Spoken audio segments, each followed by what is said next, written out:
કારણ કે આ પદ આમ જશે એટલે માઈનસ થશે, x ની -1/3 ઘાત છે અને એની નીચે y ની 1/3 ઉથલાવીને આપણે y⁻1/3 x⁻1/3 આ રીતે લખી શકશું, જે xy બિંદુ આગળના સ્પર્શકનો ઢાળ છે. કોઈ પણ બિંદુ આગળના સ્પર્શકનો ઢાળ છે. હવે તમને 1 1 બિંદુ આગળ કહ્યું છે તો dy/dx at 1 1, તો 1 1 બિંદુ આગળના સ્પર્શકનો ઢાળ બરાબર મારે અહીંયા 1 ની 1/3 ઘાત બાય 1 ની 1/3 ઘાત એટલે -1 આવશે, જે સ્પર્શકનો ઢાળ મળ્યો. 1 1 આગળના સ્પર્શકનો ઢાળ મળ્યો. હવે સ્પર્શકનું સમીકરણ મેળવવા માટે આપણા પાસે બિંદુ છે 1 1 અને ઢાળ છે m બરાબર -1. ઢાળ m બરાબર -1, therefore સ્પર્શકનું સમીકરણ y y1 બરાબર m into x1 પરથી y y1 એટલે y1 એટલે 1, m એટલે -1, x -1 એટલે જવાબ આવશે x plus y, આ -1 છે અને આ માઈનસ પ્લસ ને પાછા આ બાજુ આવશે એટલે -2, જે સ્પર્શકનું સમીકરણ આવ્યું. હવે અભિલંબનું સમીકરણ, તો અભિલંબનો 1 1 બિંદુ આગળ અભિલંબનો ઢાળ, 1 1 આગળ અભિલંબનો ઢાળ, તો સ્પર્શકનો ઢાળ છે એનો વ્યસ્ત અને વિરોધી થશે. સ્પર્શકનો ઢાળ -1 છે તો એનો વ્યસ્ત અને વિરોધી અભિલંબનો ઢાળ થશે. અને અભિલંબનું સમીકરણ તો આ જ પ્રમાણે બિંદુ તો આપ્યું જ છે x1 y1 બરાબર 1 1, અભિલંબનો ઢાળ મારે 1 લેવાનો, તો અહીંયા આવશે y -1 બરાબર 1 into x -1 એટલે x y બરાબર 0 આવશે અને જે ઉગમ બિંદુમાંથી પસાર થતી રેખા હશે. આ અભિલંબનું સમીકરણ છે, આ સ્પર્શકનું સમીકરણ છે. તો આ રીતે આપણે ઉદાહરણ નંબર 19 જોયું.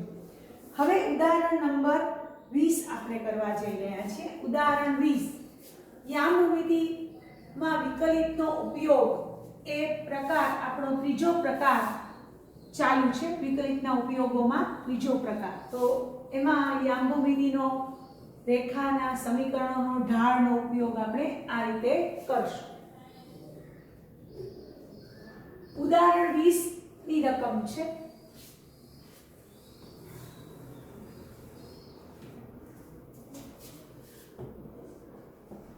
ઉદાહરણ 20 ની રકમમાં વક્ર આપ્યો છે. વક્ર x બરાબર a sin ક્યુબ t અને y બરાબર b cos ક્યુબ t પ્રચલ વિધેય વાળું વક્ર આપ્યો છે. આ વક્રના t બરાબર π/2 આગળના સ્પર્શકનું સમીકરણ મેળવવાનું છે. t બરાબર π/2 આગળના સ્પર્શકનું સમીકરણ મેળવવાનું છે. તો t બરાબર π/2 આગળના સ્પર્શકનું સમીકરણ મેળવવા માટે પહેલા આપણે dy/dx મેળવવો પડશે. તો આ પ્રચલ વિધેય છે એટલે પહેલા આપણે આનું t ને સાપેક્ષ વિકલન કરશું તો dx/dt તો એ અચળ છે sin³ t નું 3 sin² t sin t નું પાછું cos t એટલે dy/dt આપણે કરશું y નું t ને સાપેક્ષ વિકલન કરશું b અચળ છે cos³ t નું 3 cos² t cos t નું પાછું sin t હવે આપણે તો dy/dx જોઈએ છે સ્પર્શકનો કોઈ પણ બિંદુ આગળનો ઢાળ તો dy/dx બરાબર આપણે ખબર છે dy/dt dx/dt તો dy/dt -3b cos² t sin t છે અને dx/dt છે 3a sin² t cos t છે તો 3 થી ઉડી ગયા છે અને -b/a અને એક cos t ઉડી ગયા એક sin t ઉડી ગયા એટલે cot t આ dy/dx આપણે મળ્યો જે સ્પર્શકનો ઢાળ છે કોઈ પણ બિંદુ આગળ સ્પર્શકનો ઢાળ છે હવે આપણે તો t π/2 આગળ સ્પર્શકનો ઢાળ શોધવાનો છે તો t π/2 આગળ સ્પર્શકનો ઢાળ એટલે dy/dx at t π/2 તો -b/a cot π/2 હવે તમને બધાને ખબર છે -b/a cot π/2 એટલે cos π/2 sin π/2 એટલે આવે -b/a 0/1 એટલે 0 એટલે આપણી પાસે dy/dx at t π/2 એ સ્પર્શકનો ઢાળ શૂન્ય આવ્યો હવે જે સ્પર્શકનો ઢાળ કે જે રેખાનો ઢાળ શૂન્ય હોય તો એ રેખા એ કેવી હોય તો એ રેખા સમક્ષિતિજ રેખા હોય આપણે તો એ રેખા શોધવાની છે હવે અહીં t π/2 પાસે વક્ર પરનું બિંદુ a sin³ π/2 બરાબર a * 1 બરાબર a અને y b cos³ π/2 એમાં મૂકશું એટલે 0 આવશે એટલે b * 0 એટલે 0 તો therefore સ્પર્શ બિંદુ a0 મળશે અને ઢાળ m = 0 મળ્યો તો સ્પર્શકનું સમીકરણ y - y1 m * x - x1 તો y - 0 બરાબર m એટલે 0 x - a એટલે y બરાબર 0 આવ્યો જે કોનું સમીકરણ છે x અક્ષનું સમીકરણ છે x અક્ષ પોતે આપેલા વક્રનો શું બને છે સ્પર્શક બને છે તો આ રીતે આપણે એક્ઝામ્પલ નંબર ઉદાહરણ 20 કર્યું હવે આપણે પહોંચ્યા છીએ આપણી બુકમાં સ્વાધ્યાય નંબર 6.3 માં એક્ઝામ્પલ નંબર એવો જ એક એક્ઝામ્પલ કરીએ છીએ અને એ છે છઠ્ઠો સ્વાધ્યાય 6.3 નો છઠ્ઠો અને પછી સ્વાધ્યાય 6.3 નો સાતમો તો આપણે સ્વાધ્યાય 6.3 નો છઠ્ઠો દાખલો કરવા જઈ રહ્યા છીએ સ્વાધ્યાય નંબર 6.3 નો એક્ઝામ્પલ નંબર 6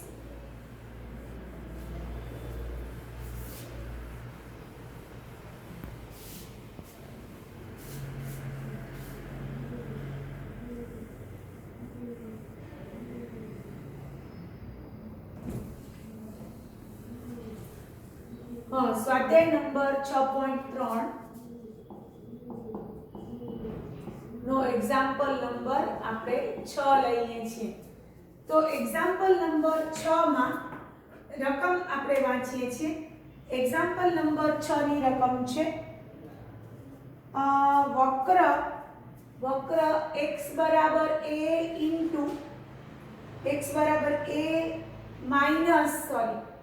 વક્ર x બરાબર 1 - a sin θ તથા પ્રચલ સમીકરણ સ્વરૂપે વક્ર છે અને y બરાબર b cos² θ આ રીતે પ્રચલ સમીકરણ સ્વરૂપે વક્ર છે પ્રચલ સમીકરણ વક્રને θ બરાબર π/2 આગળ અભિલંબનો ઢાળ શોધો θ બરાબર π/2 આગળ અભિલંબનો ઢાળ શોધવાનો છે અભિલંબનું સમીકરણ નહીં અભિલંબનો ઢાળ શોધવાનો છે તો આપણે શું કરશું તો પહેલા આપણે dx/dθ મેળવશું તો 1 નું 0 અને માઈનસ a અચળ છે sin થીટા નું cos theta dy by d theta મેળવશું b 2 cos theta minus sin theta cos theta નું સંકલન અવિકલન dy by dx બરાબર dy by d theta upon dx by d theta dy by d theta એટલે આપણી પાસે છે -2b cos theta sin theta છેદમાં -a cos થીટા તો માઈનસ માઈનસ પ્લસ થઈ જશે cos થીટા ઉડી જશે 2b by a sin theta 2b by a sin theta આ dy by dx આવ્યો કોઈ પણ બિંદુ આગળ હવે તમને dy by dx એક થીટા બરાબર પાઈ બાય 2 લેવાનો છે તો ઈ સ્પર્શકનો ઢાળ થાય તો તમારે અહીંયા sin થીટા ની જગ્યાએ પાઈ બાય 2 મૂકવાનું તો તમને બધાને ખબર છે sin પાઈ બાય 2 એટલે કેટલા થાય 1 તો આ સ્પર્શકનો ઢાળ છે આ થીટા બરાબર પાઈ બાય 2 આગળના સ્પર્શકનો ઢાળ છે તો અભિલંબનો ઢાળ થીટા બરાબર પાઈ બાય 2 આગળના અભિલંબનો ઢાળ બરાબર થશે -a by 2b આ સ્પર્શકનો ઢાળ છે એનો વ્યસ્ત અને વિરોધી એ અભિલંબનો ઢાળ થાય કારણ કે અભિલંબ અને સ્પર્શક બંને એકબીજાની પરસ્પર લંબ રેખાઓ હોય છે તો આ રીતે એક્ઝામ્પલ નંબર આપણે છઠ્ઠો કર્યો એવો જ એક્ઝામ્પલ નંબર આપણે સાતમો કરીએ છીએ સ્વાધ્યાય નંબર 6.3 નો એક્ઝામ્પલ નંબર આપણે ધારો કે સાતમો કરીએ છીએ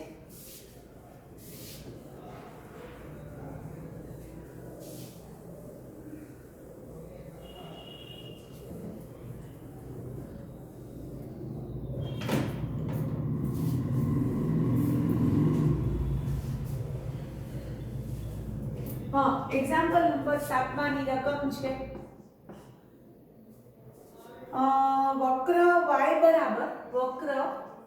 y बराबर x घन ओछा 3x स्क्वेर ओछा 9x वत्ता 7 वक्र x घन ओछा 3x स्क्वेर ओछा 9x वत्ता 7 जे बिंदुओ આગળના સ્પર્શકો એક અક્ષને સમાંતર હોય તેવા બિંદુઓ શોધો તો આ વક્રના જે બિંદુઓ આગળ સ્પર્શકો x અક્ષને સમાંતર હોય તેવા આપણે બિંદુઓ શોધવાના છે વક્ર પરના તો આપણે શું કરશું પહેલા તો dy by dx મેળવશું તો x ઘન નો 3x સ્ક્વેર -6x -9 હવે એમ કે છે કે અહીં વક્રનો સ્પર્શક x અક્ષને સમાંતર છે therefore તે સમક્ષિતિજ રેખા હોય x અક્ષને સમાંતર હોય તો એ રેખા કેવી હોય સમક્ષિતિજ રેખા થાય therefore તેનો ઢાળ શું થાય શૂન્ય થાય therefore આપણે આ જે ઢાળ આવ્યો છે 3x square - 6x - 9 = 0 એને 0 સાથે સરખાવશું અને 3 કોમન કાઢશું x square - 2x - 3 બરાબર 0 આવશે હવે 3 * 1 3 3 માંથી 1 જાય તો 2 એટલે x square - 3x + 1 - 3 બરાબર 0 3 * 1 3 3 માંથી 1 જાય તો 2 એટલે કોમન કાઢશું x તો x - 3 + 1 x - 3 બરાબર 0 એટલે x + 1 એક કૌંસ બીજો કૌંસ x - 3 બરાબર 0 એટલે x + 1 બરાબર 0 और x - 3 બરાબર 0 એટલે x બરાબર -1 और x બરાબર 3 હવે x બરાબર -1 વક્રમાં મૂકતા x ની કિંમત તો y બરાબર આવશે પહેલા -1 મૂકશું તો -1 નો ઘન -3 + 9 + 7 એટલે -4 9 ને 7 16 9 ને 7 16 - 16 એટલે 12 આવ્યા 16 - 4 એટલે 12 આવ્યા અને જો y બરાબર 2 x બરાબર 3 મૂકશું x બરાબર 3 મૂકતા તો y બરાબર 3 એટલે 27 -27 પ્લસ 7 તો તમને આવ્યા y બરાબર -20. ધેરફોર બે બિંદુઓ મળ્યા, વક્ર પરના બે બિંદુઓ મળ્યા, -1 સાથે 12 અને 3 સાથે -20. તો આ બંને બિંદુ આગળ દોરેલા સ્પર્શકો છે તે એક અક્ષને સમાંતર હશે, એટલે કે સમક્ષિતિજ રેખા હશે. અને તમને ખબર છે કે સમક્ષિતિજ રેખા હોય એમનો ઢાળ કેવો લેવાય? શૂન્ય લેવાય. તો આ રીતે આપણે એક્ઝામ્પલ નંબર 8મો કર્યો. હવે આપણે જોઈએ છીએ તો આપણી પાસે છે વક્ર ઉદાહરણ નંબર 9, દાખલા નંબર 9, સ્વાધ્યાય નંબર 6.3 નો વક્ર y બરાબર x3 -11x + 5 ના કોઈપણ બિંદુ આગળનો સ્પર્શક y બરાબર x - 11 હોય તો તે વક્ર પરનું બિંદુ શોધો. તો આપણે 9મો દાખલો કરવા જઈ રહ્યા છીએ. એક્ઝામ્પલ નંબર 9, સ્વાધ્યાય નંબર 6.3 નો 9મો દાખલો.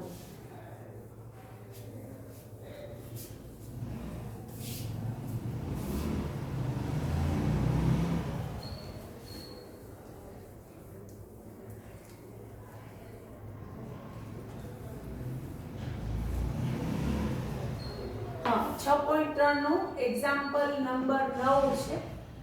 વક્ર આપ્યો છે y બરાબર x3 -11x + 5 ના કોઈ પણ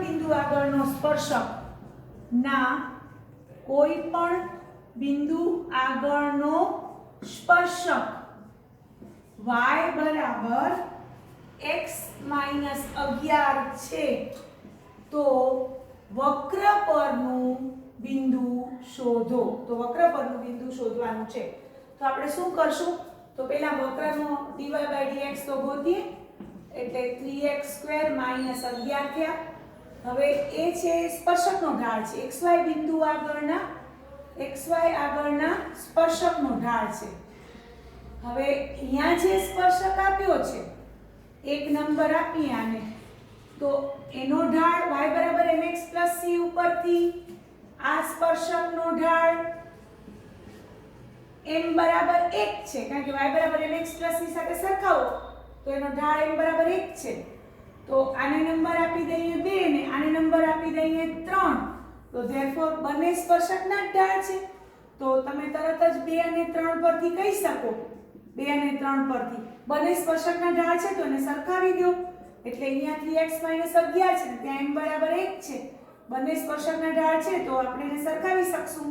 એટલે 3x² બરાબર 12 એટલે x² બરાબર 4 એટલે x બરાબર +or -2 આવ્યા. હવે વક્ર પરનું બિંદુ ગોતવા માટે x આમ તો મળી ગયો, y આમ આપણે કેવા મૂકશું? તો વક્રના સમીકરણમાં વારાફરતી x બરાબર 2 અને x બરાબર -2 મૂકતા વારાફરતી મૂકશું તો આપણે બંને બિંદુઓ મળશે વારાફરતી.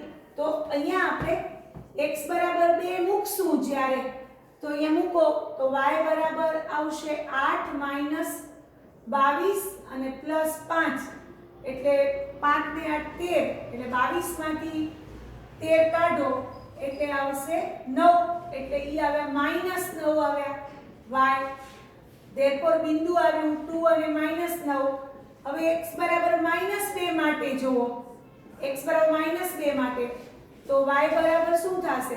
-2 નો ઘન -8 અને +22 અને +5 એટલે 27 માંથી 8 જાય એટલે રહેશે 19. એટલે ઈ તમારા આવ્યા y બરાબર 19 એટલે બિંદુ આવ્યું -2 સાથે 19. હવે ઈ બિંદુ બંને બિંદુઓ વક્ર પરના છે પણ આ સ્પર્શકનું સમાધાન કરે એવું બિંદુ શોધવાનું છે. તો હવે y બરાબર x - 11 નું સમાધાન કરે તેવું બિંદુ કયું આવશે? તો અહીંયા મૂકો, x ની જગ્યાએ 2 મૂકો અને તો 2 - 11 એટલે y બરાબર -9 તેવું બિંદુ કયું આવે છે?